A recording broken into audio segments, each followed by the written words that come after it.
দর্শক, এবারে আমাদের নিয়মিত আয়োজন সংবাদপত্র পর্যালোচনা। আলোচনায় যোগ দিবেন চট্টগ্রাম থেকে রিয়াজ হায়দার চৌধুরী। তবে শুরুতেই জেনে নিচ্ছি ঢাকা থেকে প্রকাশিত সংবাদগুলোর প্রধান প্রধান শিরোনাম। শুরুতেই আমার হাতে আছে বাংলাদেশ প্রতিদিন। বাংলাদেশ প্রতিদিন তাদের প্রধান শিরোনাম করেছে স্থলবন্দরে যত সমস্যা, আর জাতীয় পার্টির একটি করেছে যে 58 দলের নতুন জোটের ঘোষণা দিলেন এরশাদ। ঝিনাইদহে আরেক আস্তানায় অভিযান, 2 আত্মঘাতী জঙ্গি নিহত, গ্রেনেড অস্ত্র গুলি উদ্ধার। গভীর ষড়যন্ত্র মনে করছে বিএনপি, নির্বাচন নিয়ে একটি করেছে। এবং আরেকটি আছে যেটি ভালো কাজের প্রচারের মাধ্যমে অপপ্রচারের জবাব দিতে হবে, এটা সজীব ওয়াজেদ জয়ের একটি মন্তব্য কোট করেছে। এবারই ইভিএম চায় আওয়ামী লীগ। এরপরে আমার হাতে আছে কালের কণ্ঠ। কালের কণ্ঠ তাদের প্রধান শিরোনাম করেছে মন্ত্রিসভায় আজ উঠছে 2 আইনের খসড়া, ব্যাংকের জোরদার হবে ব্যক্তি ও পরিবারতন্ত্র, উদ্যোক্তার দুঃখ ঘোচাবে ওয়ান স্টপ সার্ভিস। এবং আরেকটি করেছে যে বন্ড সুবিধার দুর্নীতি নিয়ে সরেজমিনে নয়াবাজারে প্রকাশ্যে বিক্রি হচ্ছে অবৈধ কৃষ্ণা। এরশাদের নেতৃত্বে নতুন জোটের আত্মপ্রকাশ, 58 দলের মাধ্যমে নিবন্ধিত 2টি, বাকিগুলো নাম সর্বস্ব। এরপরে বাংলাদেশ প্রতিদিন তাদের প্রথম শিরোনাম করেছে 2 জঙ্গি নিহত, গ্রেপ্তার 3, ডিজিটাল হুন্ডিতে কমছে প্রবাসী আয়। এরশাদের ঢাউস জোট নাম সর্বস্ব দল নিয়ে প্রথম আলোর। এরপরে আমার হাতে আছে দৈনিক যুগান্তর। যুগান্তর তাদের প্রধান শিরোনাম করেছে বাংলাদেশ হলে দোষ চীন ভারতের ছড়াছড়ি, সুবিধা পাবেন সব বিনিয়োগকারী, এরকম একটি শিরোনাম করেছে তারা। এবং কবিগুরু রবীন্দ্রনাথ ঠাকুরের 156তম জন্মবার্ষিকী আজ, সেটা নিয়েও তারা একটি শিরোনাম করেছে। এরপরে আমার হাতে আছে দৈনিক ইত্তেফাক। দৈনিক ইত্তেফাক তাদের শিরোনাম করেছে জঙ্গিবাদের বিরুদ্ধে সামাজিক প্রতিরোধ গড়ে তুলুন, আওয়ামী লীগের সংসদীয় দলের বৈঠকে সভানেত্রী প্রধানমন্ত্রী শেখ হাসিনার একটি বক্তব্য। এরপরে বজ্রপাতের প্রাণহানি ক্রমেই বাড়ছে। এছাড়াও করেছে চির নতুনের দিল ডাক, রবীন্দ্রনাথের জন্মজয়ন্তী উপলক্ষে একটি কোট। এরপরে আমার হাতে আছে দৈনিক জনকণ্ঠ। জনকণ্ঠ তাদের প্রধান শিরোনাম করেছে মুজিবনগর কমপ্লেক্সের কাজ 19 বছরও শেষ হয়নি।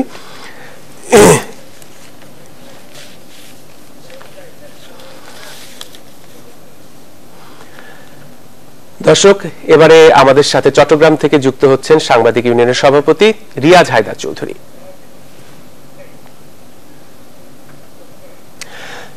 জনাব রিয়াজ হায়দার চৌধুরী, চট্টগ্রাম থেকে প্রকাশিত আজ দৈনিক পত্রিকাগুলোর শিরোনাম কি হয়েছে?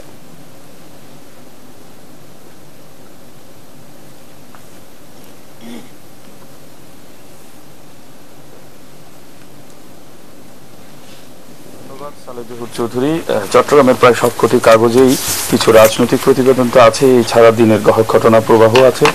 চট্টগ্রামের দৈনিক আজাদী, যেটি কিনা সবচেয়ে পুরনো দৈনিক, সেটির প্রধান শিরোনাম হলো ঢাকা চট্টগ্রাম মহাসড়ক নিয়ে। তারা শিরোনামে লিখেছেন এই পথ যদি শেষ না হয়, ঢাকা চট্টগ্রাম মহাসড়কের দীর্ঘ যে যানজট সেটির বদলে এখনকার কি অবস্থা এবং সড়কের দুপাশে সবুজায়ন নিয়ে তারা একটি সচিত্র প্রতিবেদন করেছে।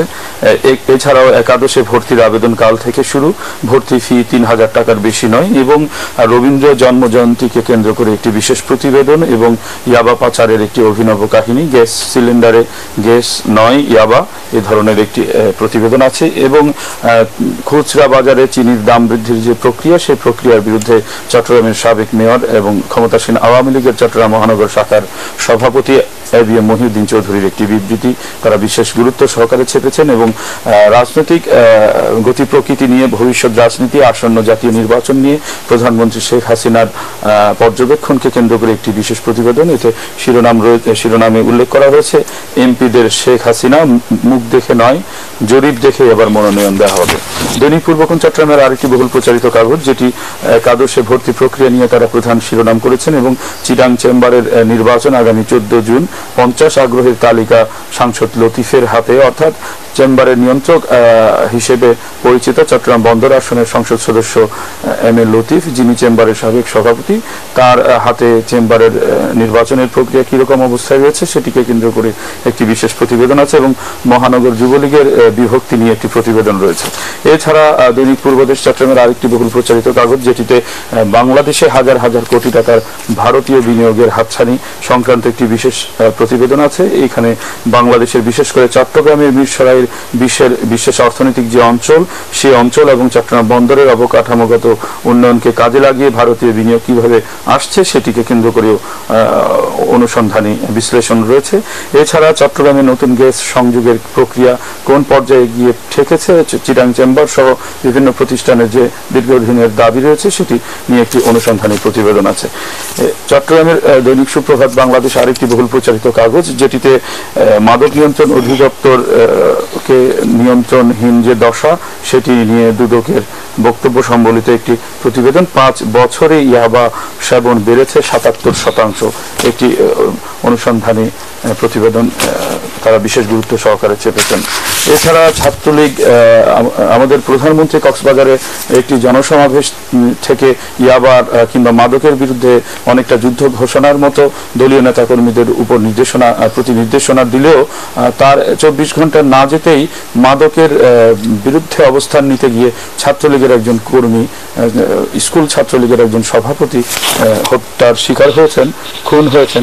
সে নিয়ে একটি বিশেষ প্রতিবেদন প্রায় সবকটি কাগজে গুরুত্ব সহকারে ছাপা হয়েছে। এই হলো চট্টগ্রামের প্রধান কাগজগুলোর শীর্ষ শিরোনামা। আজ আমাদের সাথে প্রাসঙ্গিক আলোচনায় যুক্ত রয়েছেন চট্টগ্রামের তরুণ সাংবাদিক, চট্টগ্রামের আঞ্চলিক গানের বিশিষ্ট গবেষক এবং যিনি দৈনিক সমকাল চট্টগ্রামের সিনিয়র সহ সম্পাদক নাসির উদ্দিন হায়দার।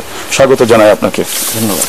আমরা সরাসরি প্রধানমন্ত্রী শেখ হাসিনার আসন্ন জাতীয় নির্বাচন নিয়ে এমপিদের প্রতি কি নির্দেশনা এবং মুখ দেখে নয় জরিপ দেখে মনোনয়ন দেওয়া হবে বলে যে খবরটি আজকে বিশেষ গুরুত্ব সহকারে ছাপানো হয়েছে সেটি নিয়ে খানিকটা আলোচনা করা যায়।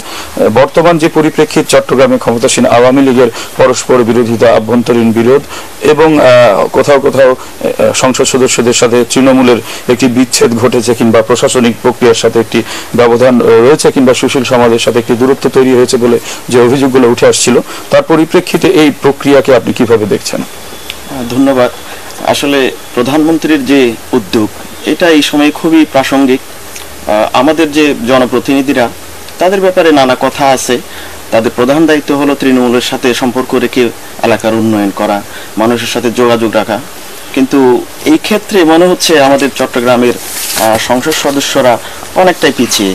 তারা এলাকায় খুব বেশি যায় বা তৃণমূল মানুষের সাথে, সাধারণ মানুষের সাথে যোগাযোগ রাখে, এটা কদাচিৎ ঘটে বলে মনে হয়।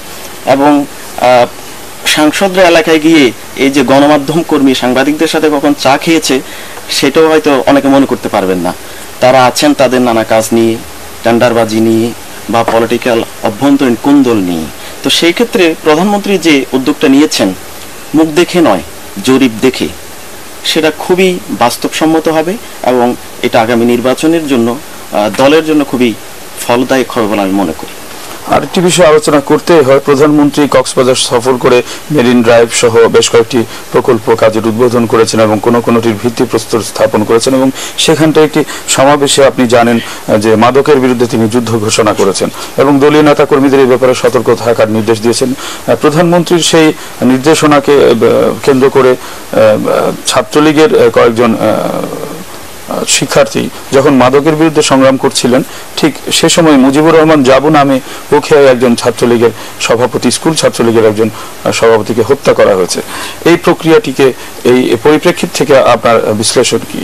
হ্যাঁ, প্রধানমন্ত্রী খুব সুন্দরভাবে বলেছেন যে কক্সবাজার এত সুন্দর একটা জায়গা, পর্যটন এলাকা, এখানকার একটা বদনাম আছে, এখানে মাদক বিশেষ করে আবার একটা বিস্তার আছে।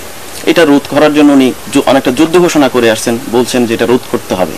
কিন্তু এর মাঝে ঘটনা একটা ঘটে গেল, পালংকাইল উচ্চ বিদ্যালয়ের একজন স্কুল ছাত্র সে ইয়াবা প্রতিরোধ করতে গিয়ে, ইয়াবা সন্ত্রাসীদের বিরুদ্ধে কথা বলতে গিয়ে খুন হয়েছে। এটা খুবই খুবই দুঃখজনক ব্যাপার, যেখানে প্রধানমন্ত্রী ঘোষণা দিয়ে আসছেন তার 24 ঘন্টা না পেরোতেই এরকম একটা ঘটনা, এটা খুবই দুঃখজনক। এর বাইরে আসলে কোনোভাবেই কক্সবাজার, টেকনাফ এই এরিয়ার ইয়াবা সন্ত্রাস বা ইয়াবার যে বিস্তার, এটা কোনোভাবে রোধ করা যাচ্ছে না। এবং তরুণ সমাজকে একেবারে ধ্বংস করে দিচ্ছে এই ইয়াবা। সেক্ষেত্রে তরুণ সমাজ, বিশেষ করে ছাত্ররা যে এটার বিরুদ্ধে কথা বলছেন প্রধানমন্ত্রীর সাথে সুর মিলিয়ে, এটা খুবই পজিটিভ ছিল। কিন্তু তারা যে আক্রমণের শিকার হচ্ছে, এক্ষেত্রে মনে হয় প্রশাসনের আরো খুব বেশি তৎপর হওয়া উচিত। আমাদের সুশীল সমাজের এই বিষয়ে তৎপর হওয়া উচিত। মাদককে যদি প্রতিরোধ করা না যায়, তাহলে উন্নয়ন বলি, যত কিছুই বলি, কোনো কিছু কার্যকর হবে না। মাদক প্রতিরোধ করতে হবে, কারণ মাদক একটা জাতিকে, একটা প্রজন্মকে ধ্বংস করে দিতে পারে। প্রাসঙ্গিকভাবে আজ চিরনতুনের ডাক দেওয়া 25শে বৈশাখ নিয়ে খানিকটা আলোচনা করা যেতে পারে। আজ রবীন্দ্র জন্মজয়ন্তী, যে পরিপ্রেক্ষিত থেকে বাংলাদেশের এখন রবীন্দ্র জন্মজয়ন্তী উদযাপিত হয় এবং বাংলাদেশের জঙ্গি চান্তার যে তৎপরতা, তার বিরুদ্ধে শুদ্ধ মানুষ গঠনে রবীন্দ্রনাথ অনিবার্য বলে মনে করা হয়। এবং সরকারি পর্যায় থেকে এবং বেসরকারি পর্যায় থেকে রবীন্দ্র জন্মজয়ন্তী যেভাবে আমরা উদযাপন করি, সেটি আসলে কতটুকু যথার্থ? আমাদের চট্টগ্রামে সম্মিলিত রবীন্দ্র জয়ন্তী উৎসব বলে একটা বড় প্রোগ্রাম হয় ডিসি হিলে। তবে আমি মনে করি এটার আরো বেশি, আরো বড় পরিসরে হওয়া উচিত, কারণ রবীন্দ্রনাথ আমাদের চেতনার বাতিঘর। রবীন্দ্রনাথ এই চট্টগ্রামে এসেছেন, এই চট্টগ্রামের প্রশস্তি গিয়েছেন। শুধু তাই না, বর্তমান সময়ে যে জঙ্গিবাদ বা সন্ত্রাসের যে বিস্তার ঘটেছে, জঙ্গিবাদ প্রতিরোধ করতে গেলে সাংস্কৃতিক আন্দোলনের বিকল্প কিছুই নেই। সেক্ষেত্রে রবীন্দ্রনাথ খুবই প্রাসঙ্গিক, রবীন্দ্রনাথ ছাড়া কিছুই নেই। তো সেক্ষেত্রে আমাদের আরো বেশি, আরো বড় পরিসরে রবীন্দ্রনাথের জন্মজয়ন্তী পালন করা উচিত বলে আমি মনে করি। তৃণমূলে চিনি ছোলার দাম বৃদ্ধির একটি এখতিয়ার নিয়ে কথা বলেছেন মহিউদ্দিন চৌধুরী, যিনি চট্টগ্রামের প্রবীণ রাজনীতিবিদ, সাবেক মেয়র। তিনি জেলা প্রশাসনের দিকেই অনেকটা অভিযোগের আঙুল তুলেছেন। বাজার যে নিয়ন্ত্রণ ব্যবস্থা, সেই ব্যবস্থার প্রতি একটি প্রশ্নবিদ্ধ অবস্থান একজন বরেণ্য রাজনীতিবিদের। এইটিকে আপনি রমজানকে সামনে রেখে বাজারের যে নিয়ন্ত্রণহীন অবস্থা, উচ্চ মূল্য আগুন বাজারে, সেই আগুন রোধ করতে হলে আসলে আর কি করা যেতে পারে? আমাদের জনপ্রত্যাশা কি বলে মনে করছেন? হ্যাঁ, মহিউদ্দিন চৌধুরী যেহেতু জনগণের রাজনীতিক, মাটি মানুষের রাজনীতিক, তিনি বিষয়টা খুব ভালোভাবেই এই বিষয়ে যে একটা চোখ দিয়েছেন, এটা ভালো করেছেন। কারণ সামনে রমজানে পণ্য নিয়ে নানা রকম কারসাজি হয়। তো সেই ক্ষেত্রে জেলা প্রশাসন একটা দাম দিয়েছে, সেটা অতিরিক্ত বলে তার মনে হয়েছে, এবং উনি এখতিয়ার দিয়ে প্রশ্ন তুলেছেন যে জেলা প্রশাসন কি এটা পারে কিনা। তো সেই ক্ষেত্রে আমার মনে হয় আমাদের ব্যবসায়ী যারা আছেন, আমদানিকারক যারা আছেন এবং সাধারণ ভোক্তা যারা আছেন, সবাই মিলে বসে যাতে কোনো ধরনের চাপ না হয়, রমজানে সাধারণ মানুষের যাতে কোনো চাপ না হয়, সেই ব্যাপারে একটা উদ্যোগ নেওয়া উচিত। এবং এক্ষেত্রে আমাদের রাজনীতিক মহিউদ্দিন চৌধুরীর মতো মানুষ, আজম নাসির মেয়র, তাদের এগিয়ে আসা উচিত। আমাদের একদম আলোচনা প্রায় শেষ পর্যায়ে এসেছি। ঢাকার 2 মেয়র এবং চট্টগ্রামের মেয়র এক দিনেই তাদের নির্বাচন এবং শপথ গ্রহণ। ঢাকার 2 মেয়রের দায়িত্বের 2 বছর পার হয়ে গেল, চট্টগ্রামের মেয়রের দায়িত্বের আরো 2 বছর, প্রায় আরো 2 মাস, প্রায় 2 বছর হতে বাকি রয়েছে।